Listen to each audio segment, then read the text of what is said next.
Welcome to OneLife, a podcast about business and personal life and how the two things get mashed together.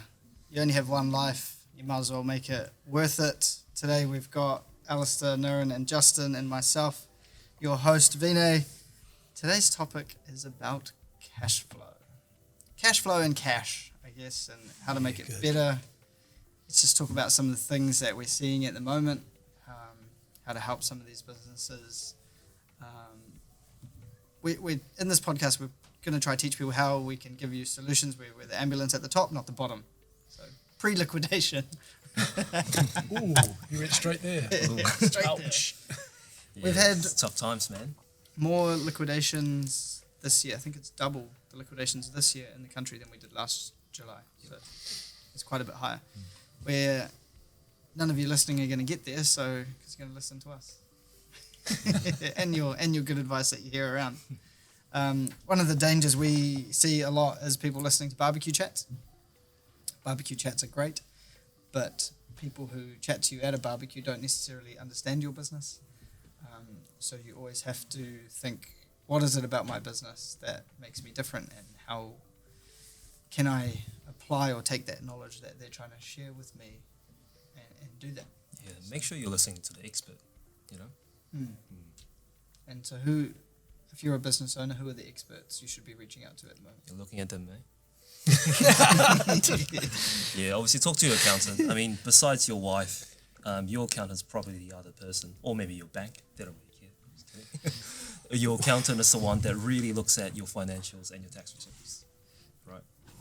So if you don't have a good relationship with your accountant, you know, you could be losing way more opportunity cost than you think.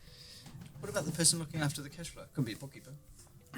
I wouldn't generalise though. Like, so I had this thought the other day around accountants, and you're like going, "Oh, go to your accountant," but I'm like, this is not about cash flow. I was thinking about property. I'm like, would I use an accountant who's never bought a property, flipped a property, developed property, and then expect them to give me tax advice on a fucking property?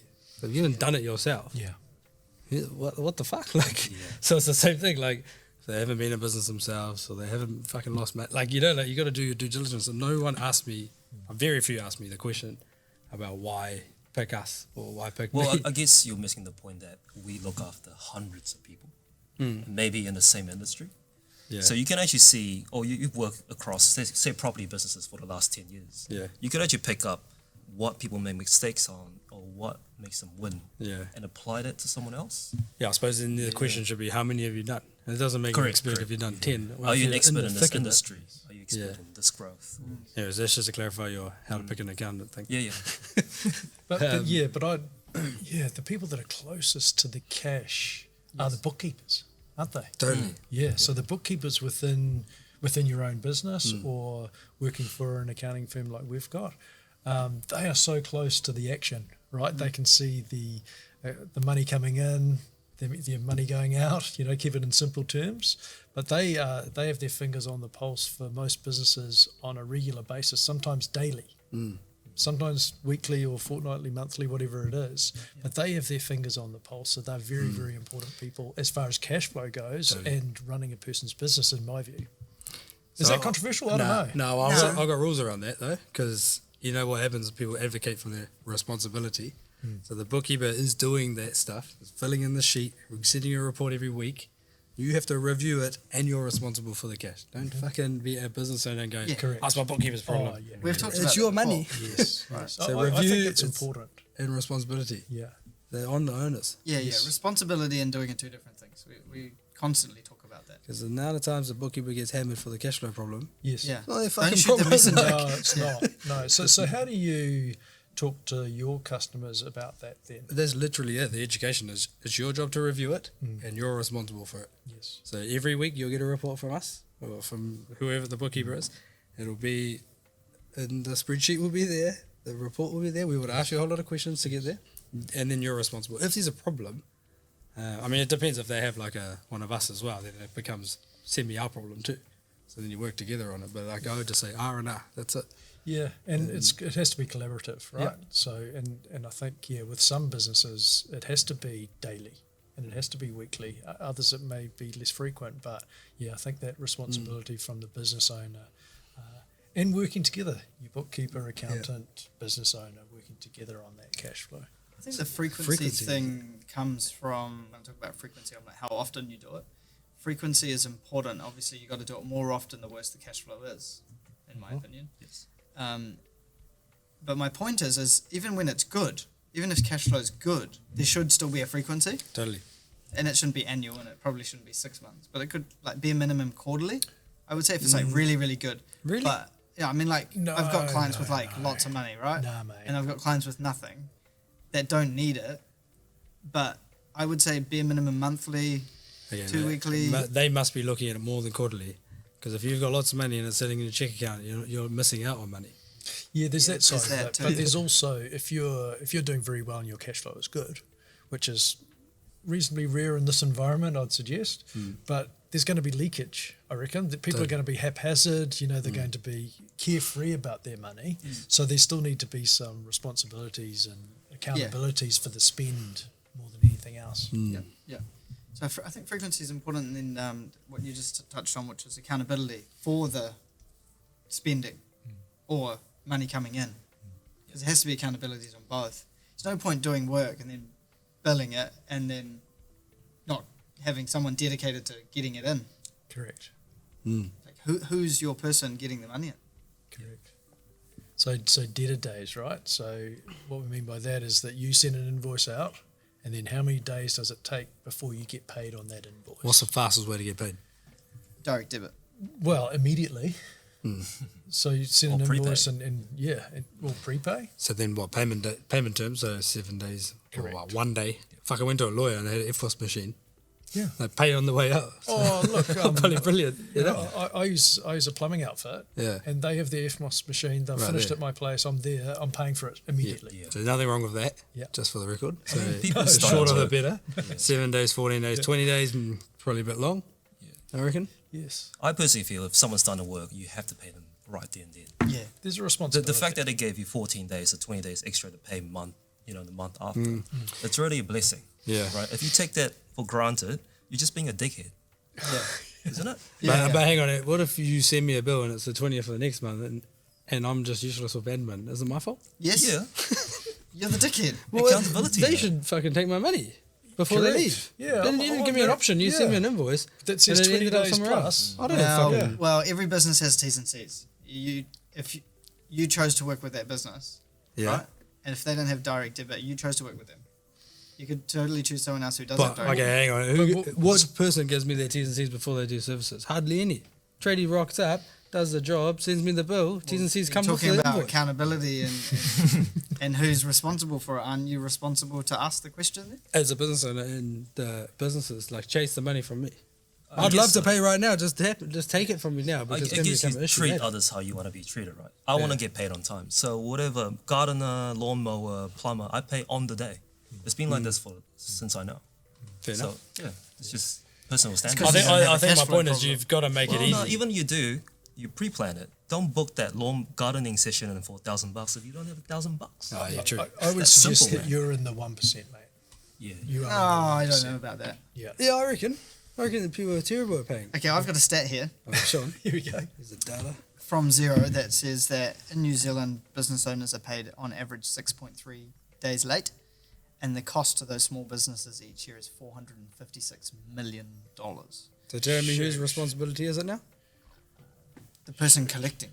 Yeah, so the business. Yes. So Yeah, you well, send me a bill and yeah, ask it's me to their pay problem, the 20. It's right? not my problem. Yeah, it's their problem, so Yeah, they got to try and shorten those days. Yeah. Yeah. Right. To the So, day. so just so I'm clear then, 6.3 days. So if your terms are 7, 14, 20, 30 days after invoice, it's 6.3 days After that. above that. Yeah. Wow. That's terrible. Yeah, Oregon. Do, Some of do the better, New responsibilities on Zealand. the- That's terrible. Yeah. I'm going to Kinda blame gets business worse owners too. to some. Half the responsibility is business owner. The amount of people that come around and do services with no direct debit, no FPOS machine, and send me an invoice. I'm general, like not just me, but it's not my fault. Okay, so half of all invoices issued by small businesses were paid late in 2021. Half were paid late. Just late, like not Yeah, days yeah, or anything, just yeah, late. yeah, 1 day, 20 days, 30 days, whatever.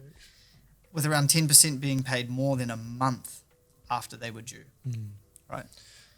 So if there were systems and processes in place for small business, they would definitely get paid quicker. So what are those systems? Let's talk about the ways to get paid, right? Someone can manually pay you by cash, right? Bank transfer, automatic payment if it's a recurring service, direct credit is basically the same thing, and then direct debit, right? So you can actually pull the money from them. In the old days, you have to, if someone wanted to be on direct debit, they'd have to get a form. You'd have to fill out that form. There's my bank account number. There's a references code and particulars that I want on it. Here I sign. That goes to my bank. Then they initiate it, and then it goes to the customer's bank. The original wet ink. Yeah, it used to. Yeah. Yeah. I think that's a good point to make to everyone right now is that day, those days are gone. Gone. So, like, you need to get up with a play because you can direct debit using technology now. Yes. And you don't need a signature. No. Like wet ink. You don't need a signature. It's No. very quick. There are apps these days to do that. Totally. The main app we see and use is Go Cardless. Yes. So anyone who doesn't have Go Cardless should go and Google Go Cardless Get it. and go and get it. Yeah. It's an interesting name. It should say Go Formless because there's no form. I guess the other There's popular no one card is There's no card either. you've heard of Stripe? Yep. That's pretty popular out there Stripe. as well across e-commerce or people selling plans online. Yeah. But they take a cut. Pretty. They all take a cut. Yeah, but you're already 6 getting days late. 6 days late. So you might as well be on time. $456 million later. So we've always taken the view if we lose anywhere between 1%, 2%, who gives a shit? We got the money on time.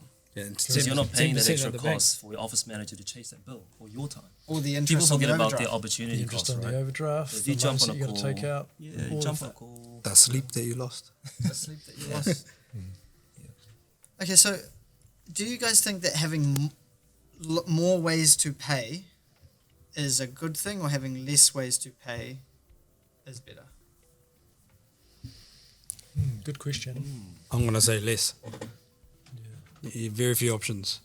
If you want to work with me, like general, there's your three things. You pay me cash when I leave. You sign my direct form before I get there. And I'll take your credit card payment. But I'm pulling the money. Yeah. Like, I'm not relying on you because I know how bad I can be. And I'm not trying to be bad. I'm like, oh, that one just slipped my mind, you know? Like, unless you got a bookkeeper who's looking after your stuff. And I'm talking about consumer level, but business level, definitely pull that money. The only catch to that is when you're in this market right now, right? And you've got to do the numbers on this because if you're so brutal and be like, I can't work with you unless you sign my direct debit, and then you lose $20,000 of business, well, you got to work out whether that $20,000 is worth carrying or making the sale and carrying the interest cost. Correct. Sorry, it's a bit loaded, but there's some more maths. You know, you can't be an idiot and be like, oh, You can't generalize. Every business is quite different. Imagine going to a cafe and say, oh, I'll send you an invoice, just pay me $20 next month for that coffee. You're not going to have a business pretty quickly, man. Yeah. I think it depends on the type of industry. Let's talk about professional services, Yes. like us, mortgage brokers, insurance brokers, lawyers, Architects. Yep. Yes. What do you reckon? Is it more or less? You reckon it's better? I still think less. It's, Yeah. I think for internal systems, it's probably better. Yes. So your office manager doesn't have to do like 6 to 10 different businesses. I mean, the reason I think less is like, you know, if your bookkeeper is punching the stuff into this beautiful spreadsheet that we have, and it's not on a direct debit pool, how do you even forecast? Like, you're just relying on someone to, maybe they'll pay. Yeah. Let's just stick 60% of Correct. 100 grand in there just because we might get that. But wouldn't you rather know? Like, how do you predict I think the that? thing is these days a lot of people don't know that getting a payment by credit card is actually quite, not cheap, but like quite seamless. And so paying that 2% or 3% digitally over a screen and whatnot is actually quite easy. And then direct debit is actually even way cheaper. Like way cheaper. What does it cost? You can collect money for like $1, you know, $2. It's different percent, and there's a cap. So there's a cap on every transaction. Yes. I don't think you can pay more than $4 or something for Go Cardless. You guys carry on, I'll find out. No, I think for me, Go Cardless, since we started using it at BetterCo, and what's it been, like maybe 2 or 3 years now? Yeah, a couple of years. 2 Yeah, years. it's been a game changer for us, you know. So I think the money gets pulled on the 14th of the month following. So we know exactly what's going to get pulled at that point in time, so we can actually plan. So I think that's been a game changer. I think if nothing else from this podcast today, I think if you can go and look it up, we can help you set it up if you need that assistance. But I think go and check out Go Cardless or similar. There It are could be others like that Stripe. out there. Yeah, Stripe. Yeah.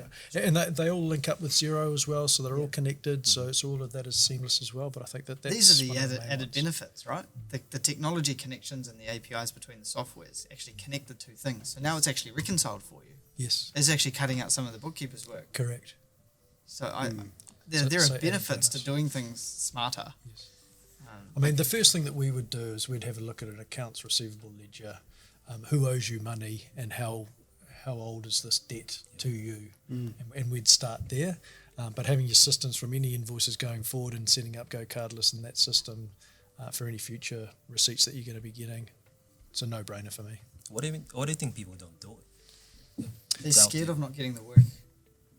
Yeah, I think I Yeah. talk to a lot of my clients and I say, why don't you just do it? They say, oh, I'm scared of pissing off my customers. Yeah.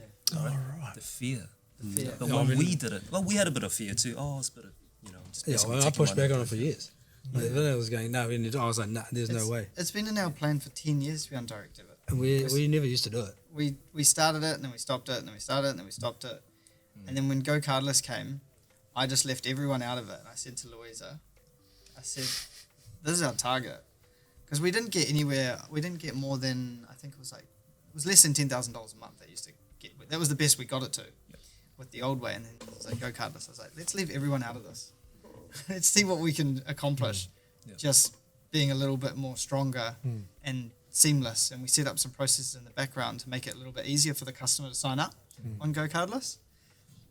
And so each month, just the satisfaction of that number going up from like say $5,000, $7,000, $8,000. I think like this year, some month, I think we collected $270,000 by Go Cardless Yeah. in 1 month.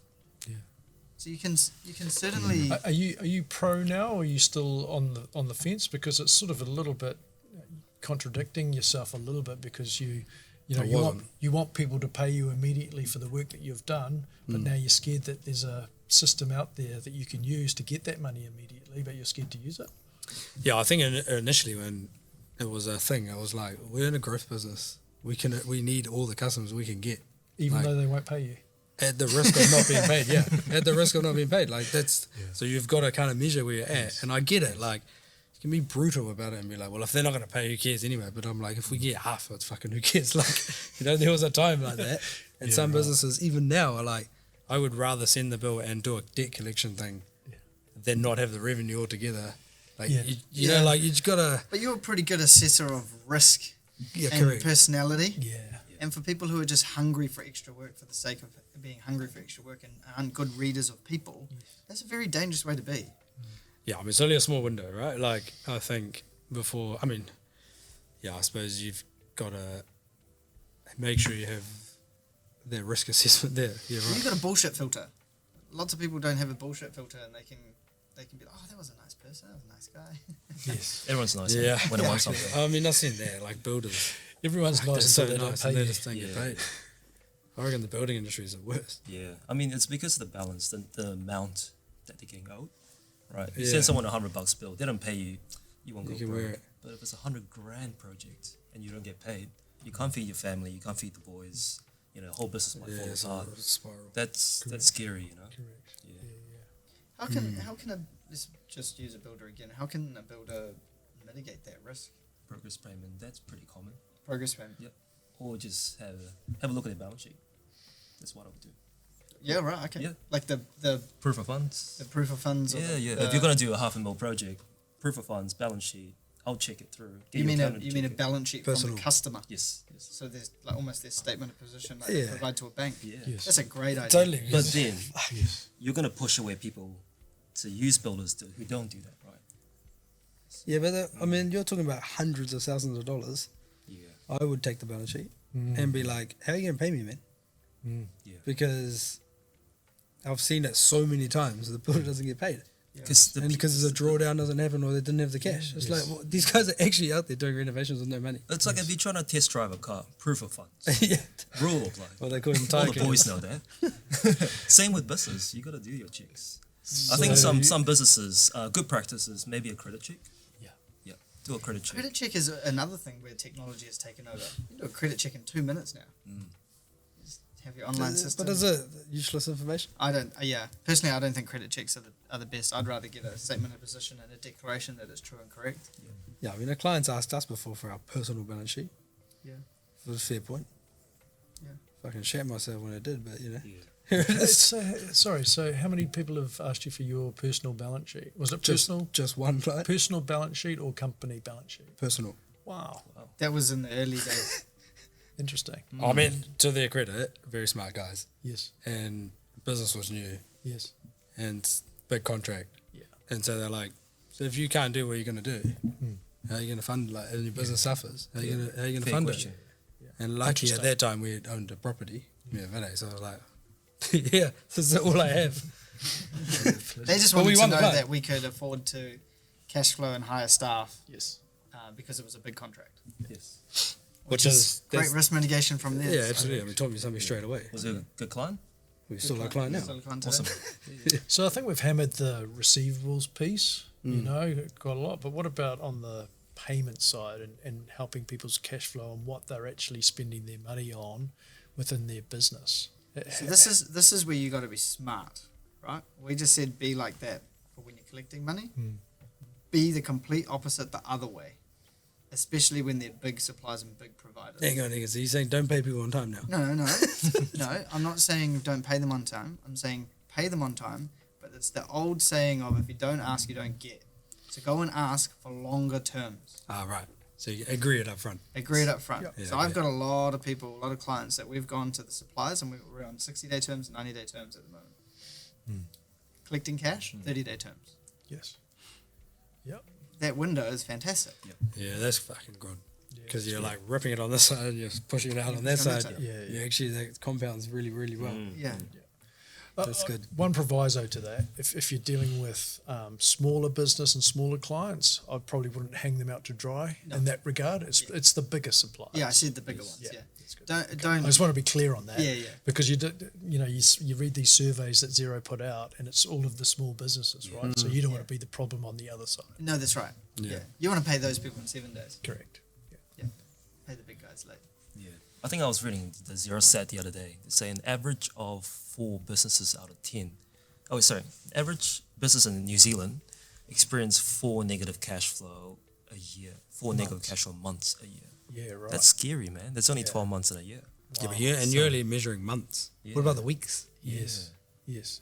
And Like, if you look at it weeks, that'd be even Weeks would be scarier. way higher. Yeah, across our client base, and it does depend on industry again to a certain extent, but say an agency or an architect, for example, December, January, February, those months can be dire as whole far as country cash flow. just stops. Yeah, the whole country does stop. So you need to plan for that throughout the year, because if you look year on year and the data coming out of Xero and looking at the data can show you those months going back 3 or 4 years if you've got it. So look at that.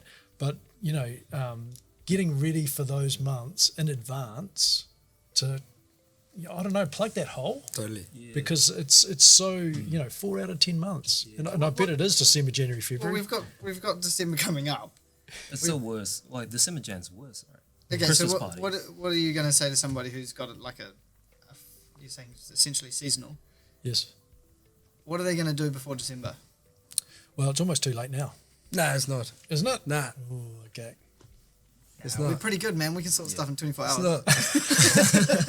$800 a Give us month. I'll a get it sorted. September, October, November. Yeah. Well, what I would do personally for the clients that we act for is I'd look at their forecast that goes out to the end of the year and maybe out to end of financial to March. So see what they've got planned to come in, and then work backwards from there and say, look, you need to.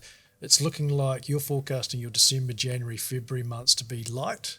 And so you've still got your overheads and the things that you need to pay for. So we need to plug that gap and start to plug it now. Yeah. So how much do you need to put aside, and whether it is weekly or monthly, whatever it is, start putting that aside now so it's less of a burden when it comes to that time. Yes.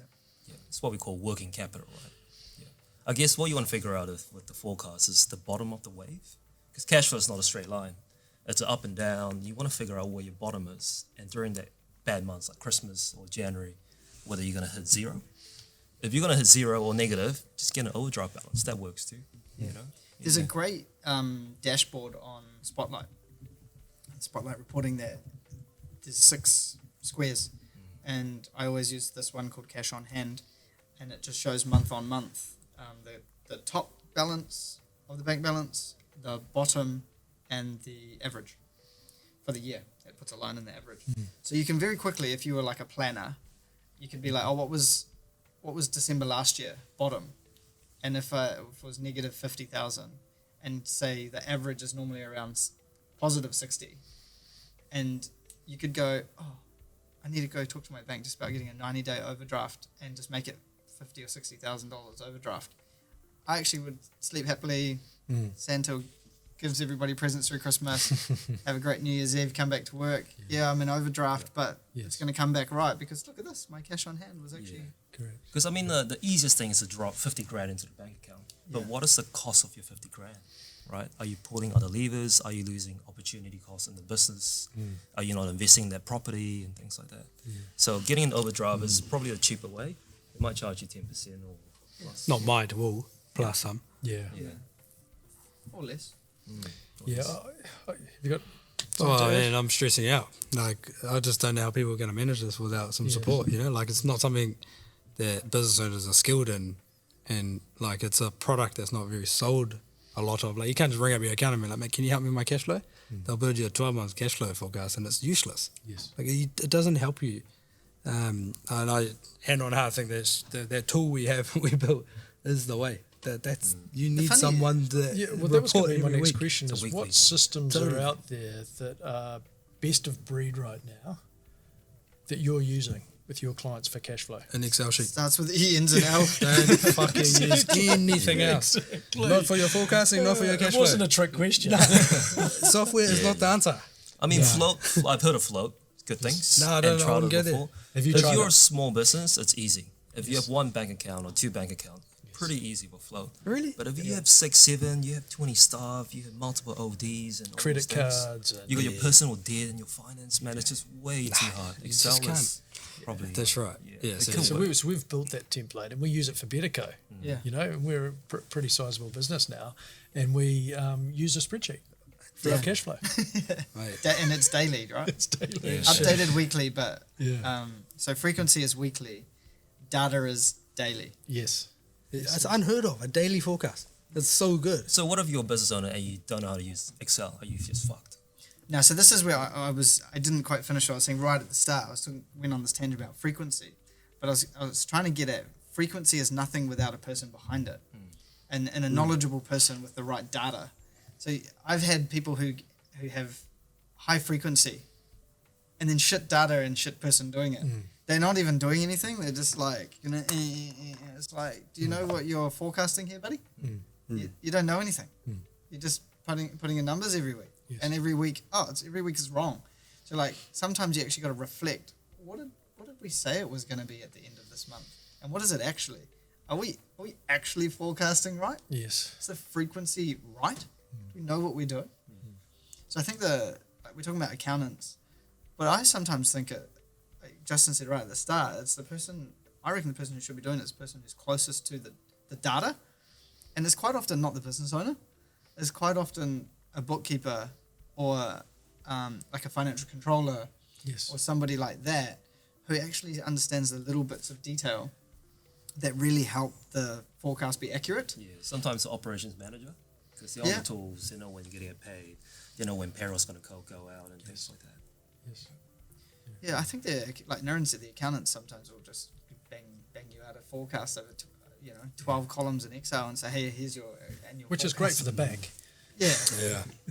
I don't know. I mean, like, you can coach people on cash flow all you like. It's just a hard thing to grasp, and you need an expert to tell you. Like, that's my personal experience in the last 10, 12 years. The people that are buying cash flows, paying an accountant and an advisor, the trio, are getting the most value. Yeah. And I'm looking, it's weekly, like 52 times I'm looking at the cash. Hallelujah. The sad thing is, our most successful clients are all the people who manage their cash flow. With us. Yeah, well, with themselves, by a spreadsheet or some system. But mostly with us. Yeah, all using this. Oh, I don't have any doing it on their own, like cream. That are in the top. Yeah, I have a couple, Yeah. and they're switched on. Yeah, okay. And So they learned. not business owners, someone internally, like a financial controller internally, Yeah. and they've got their finger on the pulse, as you say, with all of the data and all of the information, and they are very good. Yeah, okay. Yep. Yeah. Because managing cash flow is a habit, isn't it? Mm. Yeah, you don't do Yeah. it for 2 weeks or 3 weeks. You're gonna feel it. Yes. I suppose like this, you can get yourself out of the rut, and then there's like this. Just I'm kind of concerned about the strategic stuff, right? It's like, who are you wasting money with? Where's your debt? What's your working capital balance? You know, are you most of the time you're not even making enough money or you're stripping too much out? Yeah. That's why you got a cash flow problem to start with. Yes. Yeah, You it know, like opens up it's- so many questions, bro. Yeah, so it's like- what is your personal stuff? What's your personal mortgage giving you pressure on? That's right.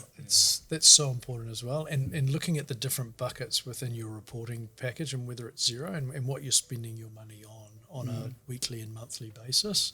And all of the information's there.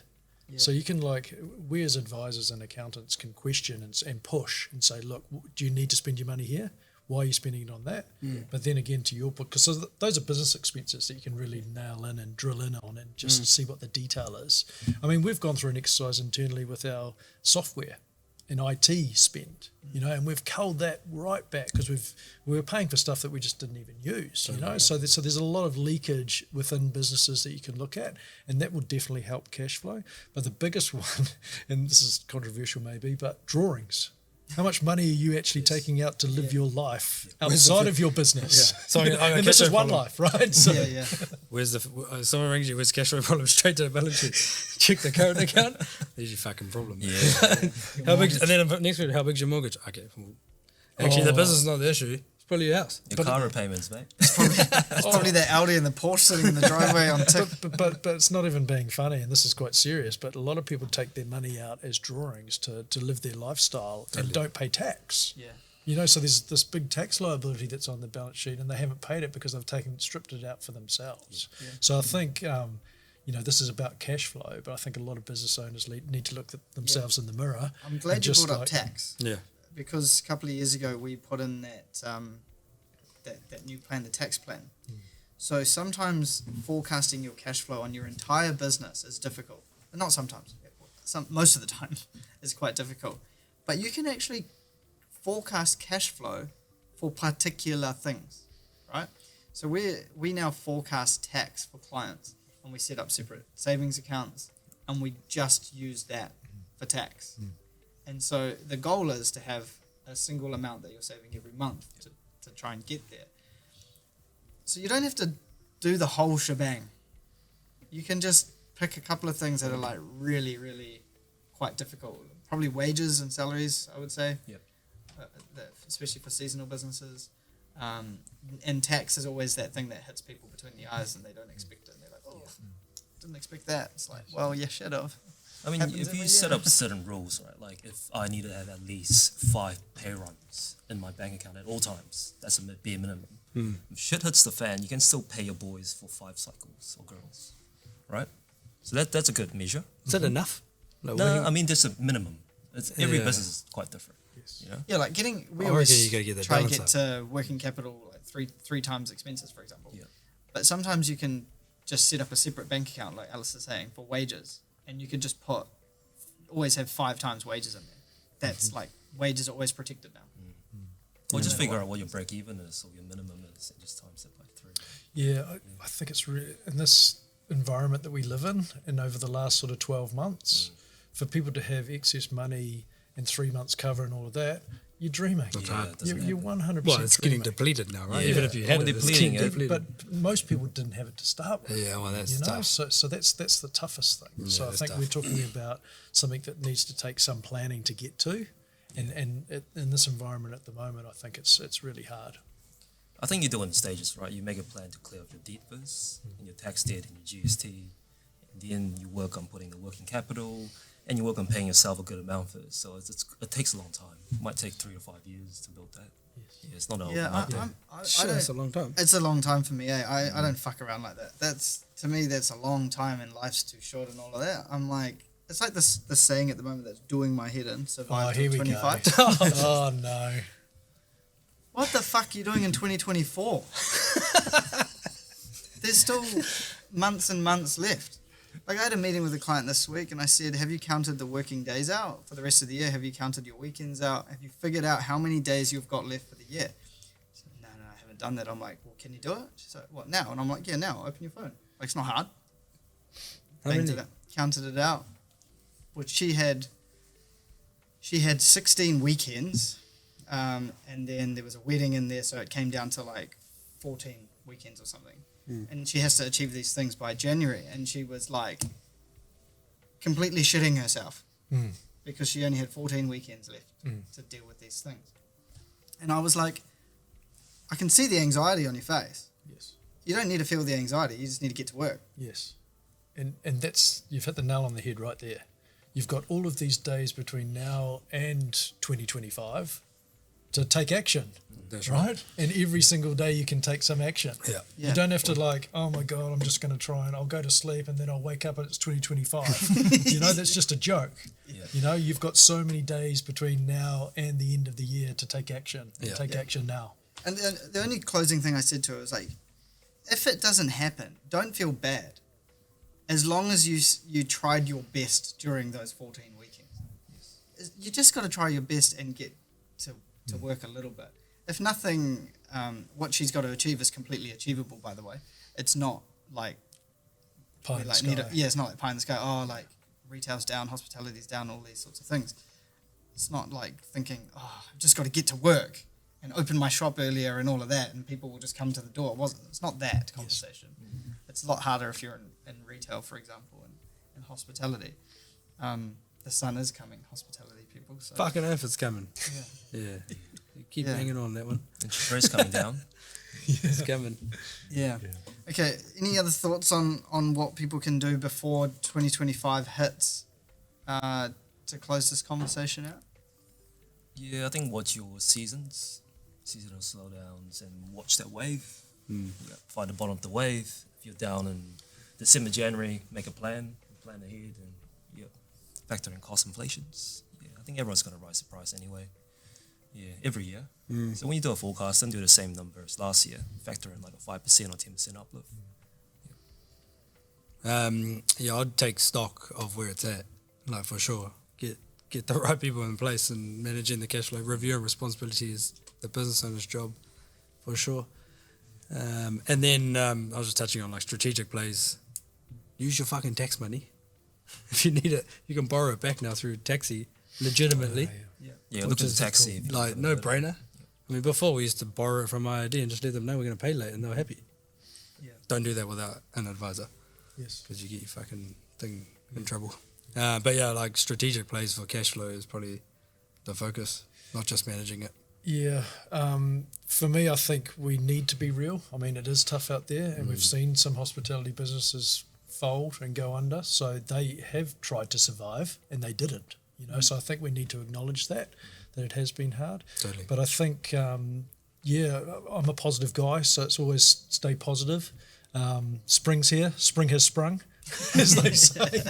But, I think, stay positive. The interest rates are looking to come back. So I'm feeling that people are more positive. Are you guys feeling the same? Because I certainly am. I've got a massive shift. Yeah. And it's just a couple of little things that have changed that have bought that. But as far as cash flow goes, I think, continue to take action.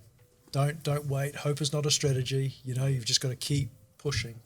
And build habits in your business, man. It's all about habits, I reckon. That's a good one. To summarize, it says, get paid faster. So do everything you can to get paid faster. Don't say, oh, that's just how it is in my industry. Fuck the industry. Okay? Get paid faster. If you don't ask, you don't get. So ask for longer supplier terms. Go ask your bank for lower overdraft rates. Alistair just had a good deal. Someone was offering interest rates and he said, no way, and they reduced it. Totally. If you don't ask, you don't get. So Yes. please go and ask. The banks are all fighting over each other at the moment. Go and do that. Thirdly, visibility. So Excel, spreadsheet, put the data in, get some visibility, Yes. and make sure it's accurate. And then lastly, Alice's favourite, make it a habit. Yep. So not just do it for now and through spring because it's sprung and Christmas is going to be better.